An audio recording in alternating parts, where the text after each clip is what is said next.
Bonjour, bienvenue sur Emma TV. Nous sommes à notre émission Écoutons la parole de Dieu. Avant d'écouter la parole de Dieu, nous allons souffler un peu en musique.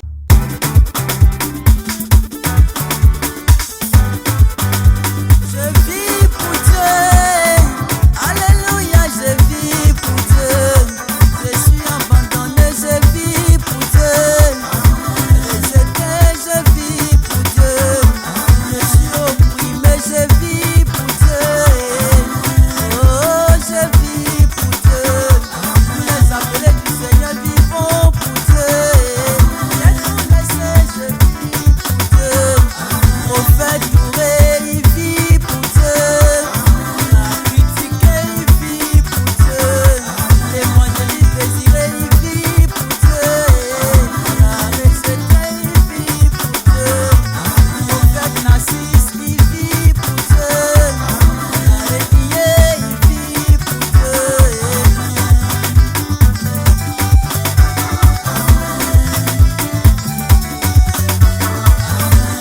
Oh, vivez pour Dieu, la vivez pour lui, oh. Les appelés du Seigneur, vivez pour Dieu. Prêchez, évangélisez, vivez pour Dieu, oh. Oh, je vis pour Dieu, Larissa et vivons pour Dieu, amen. De retour sur le plateau, nous laissons la place au pasteur François Ondry pour nous édifier. Bonjour à tous. Ce matin, nous sommes là, par la grâce de Dieu, pour passer un temps avec vous, un temps de bénédiction, un temps de restauration, afin que l'Éternel, notre Dieu, par sa parole, nous fasse du bien. Nous recommandons ce temps au Seigneur. Je veux dire à quelqu'un de se disposer, d'ouvrir son cœur à la parole de Dieu, car le Seigneur dit, je me tiens à la porte de mon cœur, je frappe à celui qui ouvre, j'entrerai et je souperai avec lui. N'endurcis pas ton cœur si tu entends la voix du Seigneur, mais ouvre ton cœur afin que cette parole puisse te faire du bien. Et ce matin, nous avons un sujet important d'ouvrir, à partager avec vous. Nous allons parler d'un aspect du service dans la maison de Dieu, parce qu'il y a des serviteurs de Dieu, même les fils sont appelés à servir Dieu. Nous sommes des ouvriers pour le Seigneur et il dit que l'ouvrier mérite son salaire. Comment devons-nous servir le Seigneur?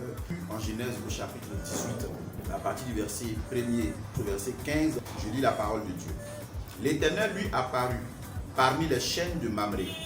Comme il était assis à l'entrée de sa tente, pendant la chaleur du jour, il leva les yeux et regarda. Et voici, 3 hommes étaient debout près de lui. Quand il les vit, il courut au-devant d'eux, depuis l'entrée de sa tente, et se prosterna en terre. Et il dit, Seigneur, si j'ai trouvé grâce à tes yeux, ne passe point, je te prie, loin de ton serviteur. Permettez qu'on apporte un peu d'eau pour vous laver les pieds, et reposez-vous sous ces tables. J'irai prendre un morceau de pain pour fortifier votre cœur, après quoi vous continuerez votre route, car c'est pour cela que vous passez près de votre serviteur. Il répondit, fais comme tu l'as dit. Abraham alla promptement dans sa tente vers Sarah et il dit, vite, 3 mesures de fleurs de farine pétries et fais des gâteaux. Et Abraham courut à son troupeau, prit un veau tendre et bon et le donna à un serviteur qui se hâta de l'apprêter. Il prit encore de la crème et du lait avec le veau qu'on avait apprêté et il les mit devant eux. Il se tint lui-même à leur côté sous l'arbre et ils mangèrent. Verset 9. Alors il lui dit, où est Sarah ta femme? Il répondit, elle est là dans la tente. L'un d'entre eux dit, je reviendrai vers toi à cette même époque et voici Sarah ta femme aura un fils. Sarah écoutait à l'entrée de la tente qui était derrière lui. Abraham et Sarah étaient vieux, avancés en âge, et Sarah ne pouvait plus espérer avoir des enfants. Elle rit en elle-même en disant, maintenant que je suis vieille, aurais-je encore des désirs? Mon Seigneur aussi est vieux. L'Éternel dit à Abraham, pourquoi donc Sarah a-t-elle ri en disant, est-ce que vraiment j'aurai un enfant, moi qui suis vieille? Verset 14, y a-t-il rien qui soit étonnant de la part de l'Éternel, au temps fixé, je reviendrai vers toi à cette même époque, et Sarah aura un fils. Sarah mentit en disant, je n'ai pas ri, car elle eut peur. Mais il dit au contraire, tu as ri. Et plusieurs d'entre nous connaissons la suite de l'histoire. Nous savons qu'après cela, l'Éternel a tenu parole. L'Éternel a donné Isaac à Abraham et à Sarah.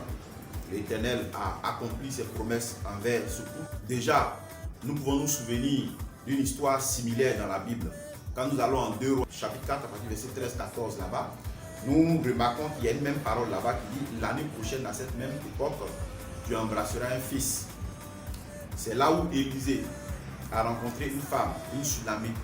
La Bible dit que chaque fois qu'il passait par là, cette femme-là l'accueillait chez elle et elle lui donnait de quoi à manger. Et un jour, cette femme a dit à son mari que je sais que l'homme de Dieu qui passe ici est un saint homme de Dieu, faisons-lui une chambre haute et afin qu'il puisse se reposer quand il arrive chez nous. Et lorsque cette chambre haute a été faite, la Bible dit, le jour où Élisée est arrivé et qu'il est entré dans cette chambre, il a été touché et il a appelé cette dame.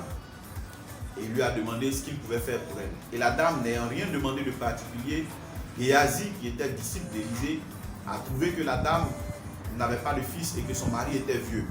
Pareil comme dans le cas de Sarah, où Abraham était déjà vieux. Alors, Élisée fit appeler la dame et lui dit, l'année prochaine, à cette même époque, tu auras un fils. Cette dame a embrassé un fils selon la parole du prophète Élisée. Vous voyez, dans le cas d'Abraham, c'était aussi un même problème d'enfantement, un problème de fils, un problème d'héritier. Ces deux couples-là avaient le même besoin, avaient les mêmes défis. Et nous voyons que l'Éternel a intervenu dans la vie de ces deux couples, dans la vie d'Abraham et de Sarah, ils ont eu Isaac, et dans la vie de cette femme Sunamite et de son mari, ils ont aussi eu un fils. Dieu a exaucé, Dieu a intervenu là où il y avait un manque. Et nous remarquons à la lumière de ces deux histoires que ces personnes ne sont pas restées les bras croisés. Elles ont travaillé pour le Seigneur, elles ont servi le Seigneur afin d'activer la bénédiction de Dieu dans leur vie. Vous voyez que Abraham avait reçu la promesse de la part du Seigneur. Le Seigneur lui a promis qu'il aurait un héritier et que ce n'allait pas être Élisée de Damas qui allait hériter de lui, qu'il aurait son propre fils. Abraham a attendu pendant longtemps, 25 ans, et la promesse de l'Éternel s'est accomplie. Mais là, le texte que nous avons lu, nous avons vu comment cela s'est fait. Il y a eu la promesse, mais avant que la promesse ne s'accomplisse, la Bible dit Abraham était assis un jour sous les arbres et voici qu'il voit venir 3 hommes. Et Abraham a eu le discernement que c'était une visite de l'Éternel. Et la Bible dit que Abraham a couru vers eux et Abraham leur a demandé de rester chez lui, de manger quelque chose, de boire quelque chose, de se reposer avant de reprendre la route. Et Abraham a couru vite pour aller vers la tente de Sarah et a dit à Sarah, vite, vite, prends de la farine pétrie, fais des gâteaux. Et il a couru, il est allé dans son enclos, prendre une chèvre, donner à un serviteur pour l'apprêter pour ses invités. Et nous remarquons que tout ce qu'Abraham a fait, il l'a fait de façon prompte, il l'a fait promptement. Il n'a pas servi ces 3 personnes qui représentaient la présence de Dieu, il ne les a pas servis avec nonchalance, il n'a pas servi avec négligence, mais Abraham les a servis promptement. Tout ce qu'il faisait, il le faisait avec rapidité. Il courait par-ci, il courait par-là, afin que ces personnes-là qui sont venues chez lui puissent manger en temps et en heure. Vous comprenez? Et le service a plu à ces personnes, ils ont été bien reçus chez Abraham, ils ont été touchés et par la qualité du service qu'Abraham leur a offert, et ils ont dit à Abraham, où est Sarah ta femme? Et Abraham dit, ben, elle est sous sa tente, et ils disent, bon, l'année prochaine, à cette même époque, elle aura un fils. La Bible dit que Sarah ne croyait même pas au point où elle a ri. Elle était désespérée, elle a ri. Et c'est pourquoi l'enfant a été appelé Isaac. Abraham a servi Dieu, mais il n'a pas servi n'importe comment. Il a servi promptement. Il a servi avec rapidité. Et quand Abraham est allé prendre une bête, la Bible dit qu'il a pris une bête qui était bonne. Il n'a pas pris n'importe quelle bête. Il n'a pas pris une bête malade. Il n'a pas pris une bête chétive. Il a pris une bonne bête pour l'offrir à ces personnes-là, pour l'offrir à l'Éternel. Vous comprenez? Aujourd'hui, dans l'église, beaucoup servent Dieu. Il y a des chants, il y a des personnes qui balaient le temple, il y a des personnes qui lavent le temple, il y a des personnes qui évangélisent, il y a des personnes... En tout cas, dans la maison de Dieu, il y a plusieurs choses, plusieurs tâches. Et quand nous allons dans l'église, nous voyons plusieurs personnes qui sont à la tâche. Mais ces personnes ne sont pas bénies en réalité, elles ne reçoivent pas la bénédiction parce que la qualité du service n'est pas bonne. Vous voyez, la qualité du service n'est pas appréciable, n'est pas excellente. Les hommes et les femmes servent Dieu, mais avec négligence. Or, la Bible dit, maudit soit celui qui fait l'œuvre de Dieu avec négligence. Donc, il ne faut pas servir avec négligence. Il ne faut pas servir avec retard. Il ne faut pas servir avec nonchalance. Abraham a servi ses gens, a servi l'Éternel, mais tout ce qu'il a fait promptement. Il a couru dire à sa femme de pétrir et de faire des gâteaux. Il a couru dire à son serviteur d'apprêter une chèvre pour eux. Tout ce qu'il a fait, la Bible dit qu'il s'est tenu lui-même auprès d'eux sous l'arbre. Ils ont mangé jusqu'à ce qu'ils soient satisfaits. Et quand ils ont été satisfaits, ils ont libéré la parole de bénédiction qui a activé la promesse de Dieu dans la vie d'Abraham. Laissez-moi vous dire que Dieu peut vous faire une promesse. Dieu vous fait une promesse, mais au temps de l'accomplissement de la promesse, il y aura quelque chose que Dieu va vous demander. Il y aura un test que Dieu va mettre devant vous. Il y aura une épreuve que Dieu va mettre devant vous. Et ce jour-là, c'était le jour test d'Abraham. Et Abraham a réussi ce test en offrant un service de qualité à ces personnes-là, un service de qualité à l'Éternel. Je vais exhorter l'Église, je vais exhorter les frères et les sœurs, toi qui m'écoutes, toi qui me suis ce matin. Ne sers pas Dieu pour servir Dieu. Offre à l'Éternel un service de qualité parce que l'Éternel est dans la qualité. Regardez la femme sunamite. Qu'est-ce qu'Élisée a dit? Élisée a dit, voici tu nous as montré tout cet empressement. Voici tu nous as montré tout cet empressement. C'est-à-dire que ce qui a touché le prophète Élisée, ce n'est pas le fait qu'il mangeait cette femme seulement. Ce n'est pas le fait même qu'elle ait fait une chambre haute pour lui. Mais c'est la manière dont elle l'a fait. La manière dont elle lui donnait à manger, la manière dont elle le servait. Il dit, tu nous as montré tout cet empressement. Qu'est-ce que nous pouvons faire pour toi? Donc l'empressement a touché Élisée. C'est vrai, il y a eu ce qu'elle a offert, il y a eu ce qu'elle a fait. Mais le timing, la manière dont elle l'a fait. Aujourd'hui, beaucoup de personnes veulent faire des choses pour le Seigneur, mais remettre à demain ce qu'elles peuvent faire aujourd'hui. Remettre à l'année prochaine ce qu'elles peuvent faire aujourd'hui. Au point où le jour où tu fais ce que tu as dans le cœur, cela n'a plus vraiment de valeur dans la maison de Dieu. Le jour où tu fais ce que tu penses faire, parce que tu as pris ton temps, parce que tu as traîné les pas, parce que tu as toujours remis à demain, parfois quand tu le fais, cela n'est plus très précieux aux yeux du Seigneur. Et très souvent, les gens le font et ils ne sont pas bénis parce qu'ils ne le font pas à temps.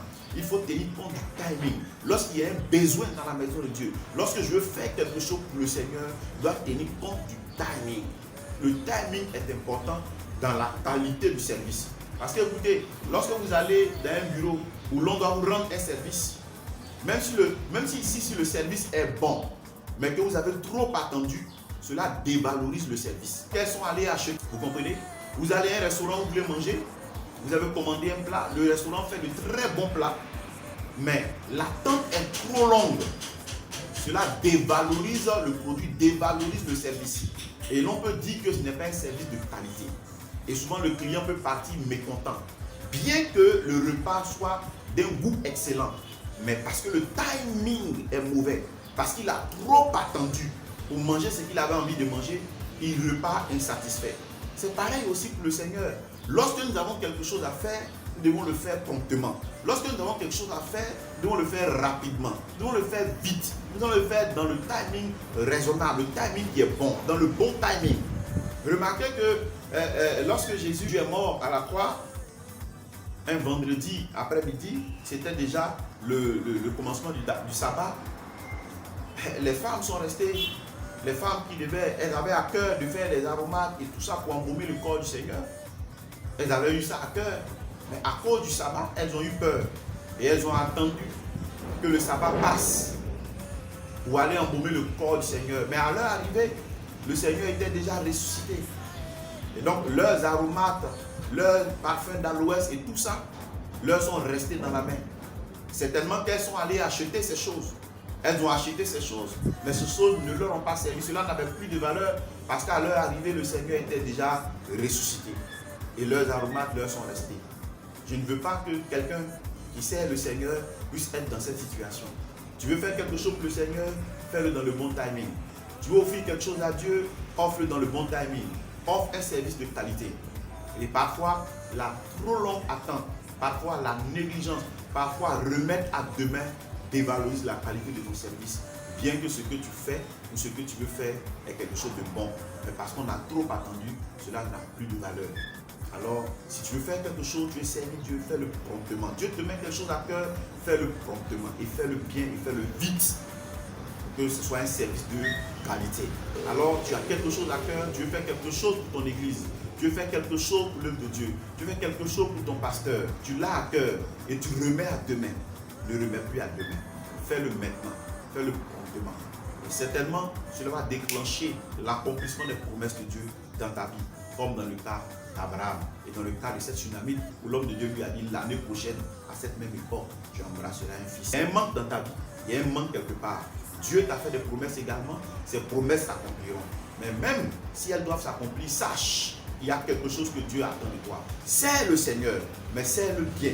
Offre un service de qualité parce que Dieu est dans la qualité. Le Seigneur lui-même, en termes d'offrande, dans l'ancienne alliance, c'est qu'il demande. Il demande des bêtes non pas chétives. Il ne veut pas des bêtes malades. Il ne veut pas des bêtes avec des défauts. Ça veut dire que Dieu aime la qualité. Et lorsque le Seigneur donne des instructions, le vêtement même de ses serviteurs dans le temple, le Seigneur prescrit du fin lin. Quand tu entends fin lin, il faut savoir que c'est le lin de qualité. Dieu est dans la qualité. Le Dieu que tu sers est dans la qualité. Le Dieu que tu adores est dans la qualité. Sers-le dans la qualité. Offre un service de qualité. Tu chantes pour le Seigneur, chante bien. Offre un service de qualité pour le Seigneur. Et le Seigneur te bénira. Comme il a béni Abraham, le Seigneur te bénira comme il a béni cette femme. Tu adores le Seigneur, offre une adoration de qualité. Tu suis les âmes, offre un service de qualité. Tu prêches la parole, offre un service de qualité. Tu balais le temps, offre un service de qualité. Tout ce que tu fais, fais-le dans la qualité parce que notre Dieu est dans la qualité. Que Dieu vous bénisse et que ma prière ce matin pour vous est qu'en servant le Seigneur, que le Seigneur vous bénisse. Et l'ouvrier mérite son salaire. Que vous soyez rémunérés, récompensés dans le service que vous faites pour le Seigneur. Que ce qui manque à vos vies, ce qui manque dans vos vies, vous soit donné. Comme Isaac a été donné à Abraham et à Sarah, comme ce fils-là a été donné à cette tsunami, je prie que là où il y a un vide ce matin, que l'Éternel, notre Dieu, le Dieu de miracle, le Dieu de la bénédiction, puisse combler ce vide pour ta vie. Au nom de Jésus-Christ. Amen. Soyez bénis, que la grâce de Dieu se répande dans vos vies. Et à la prochaine. Merci à ceux qui ont suivi cette émission. J'espère qu'elle vous a fait du bien. À la semaine prochaine et que Dieu vous bénisse. Prophète